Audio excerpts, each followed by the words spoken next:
Assalomu alaykum. Kaposhi sarkomasi haqida ma'lumot so'rashgan. Kaposhi sarkomasi bu o'smaga kiradi. Terida chiliq pardalarida hosil bo'lgan qizil, binafsha rangli o'sma bilan xarakterlanadi.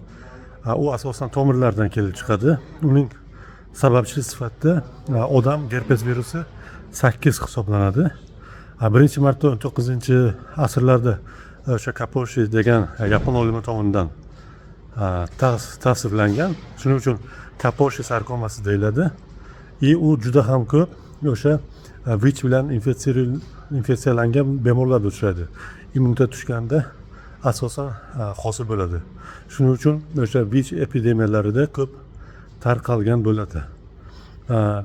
Davosiga kelsak, davosi asosan o'sha keltirib chiqaruvchi sabab VICHni davolash, o'sha tomirdan hosil bo'lgan hosillarni ximioterapiya yoki лучевая terapiya bilan davolanadi. Ba'zida targetированный immun tanachalari ham ishlatilishi mumkin.